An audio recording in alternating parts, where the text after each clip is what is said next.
श्री सीतारामचंद्राभ्या नमः। श्रीमद् वाल्मीकि रामायण बालकांड सर्ग 64 श्लोक 1 से 10। विश्वामित्र की घोर तपस्या और इंद्र का भय। सत्यम शिवम सुंदरम श्री राम। श्रीमद् वाल्मीकि रामायण। श्री सहित दिनकर बंस भूषण काम बहु छवि सोहई। नव अंबुधर बरगात अंबर पीत सुर मन मोहई। मुकुटांग दादी विचित्र भूषण अंग अंगन ही प्रति सजे। अंभोज नयन विशाल उर्भुज धन्य नर निरखंतीजे।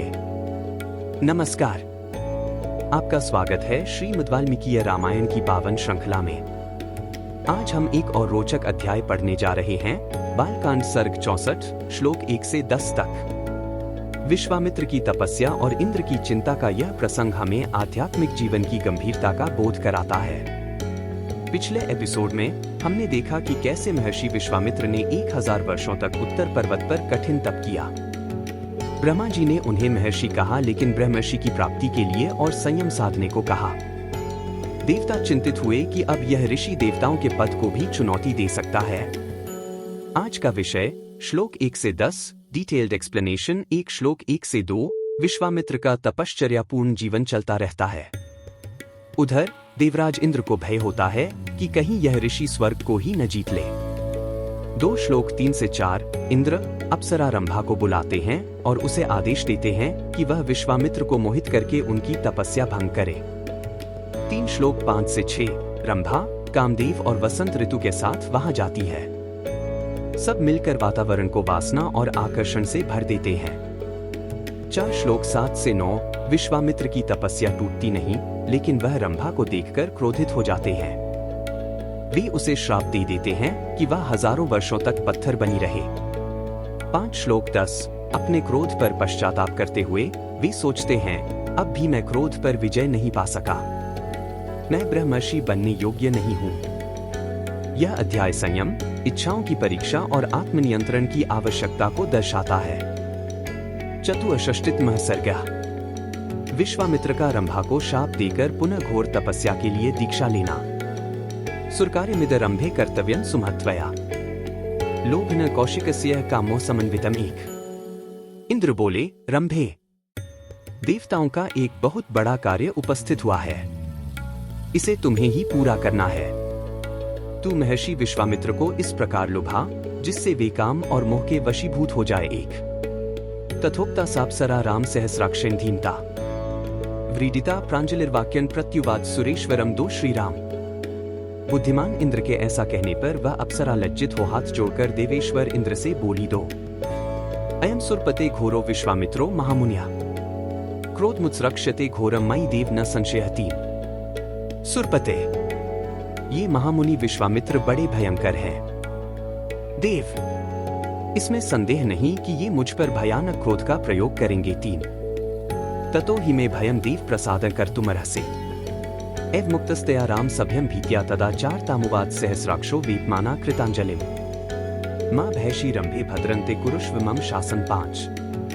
अथ देवेश्वर, मुझे उनसे बड़ा डर लगता है, आप मुझ पर कृपा करें श्री राम।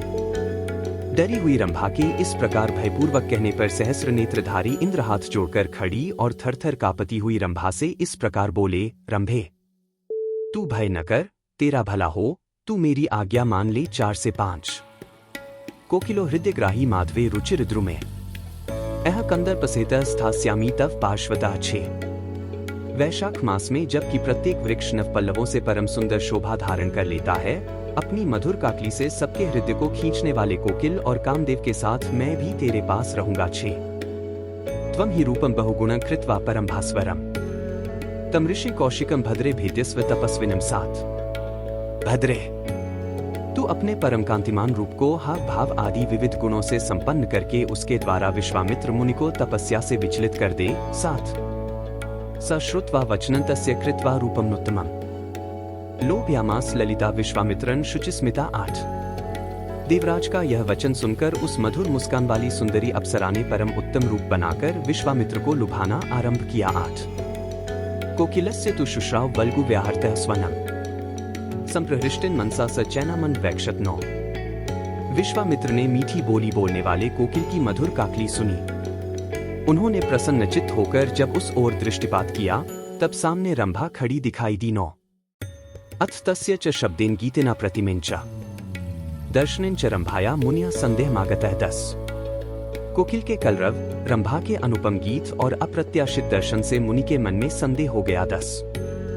कल हम जानेंगे बालकांड सर्ग 64 के श्लोक 11 से 20, जहां महर्षि विश्वामित्र और भी कठोर तपस्या में लीन होंगे और देवता भी चकित रह जाएंगे। यदि यह रामायण का प्रसंग आपको भावनात्मक, गूढ़ और शिक्षाप्रद लगा हो तो कृपया वीडियो को लाइक करें, कमेंट करके बताएं कि आपने क्या सीखा और चैनल को जरूर सब्सक्राइब करें ताकि हम साथ मिलकर रामायण की गहराइयों में उतर सकें। जय श्री राम। बार बार बर मागो हर्षि देहु श्री रंग, पद सरोज अनपाइनी भक्ति सदा सत्संग। कथा विसर्जन होत है, सुनो वीर हनुमान, जो जन जंग से आए हैं सो तंग कर ही बयान। बोलो सियावर रामचंद्र जी की जय, राम भक्त हनुमान जी की जय, उमापति महादेव जी की जय। मंगल भवन अमंगलहारी, द्रवहु सुतसरथ अजिर बिहारी। दीन दयाल बिरिदु संभारी, हरहु नाथ मम संकट भारी। जय सिया राम, जय जय सिया राम।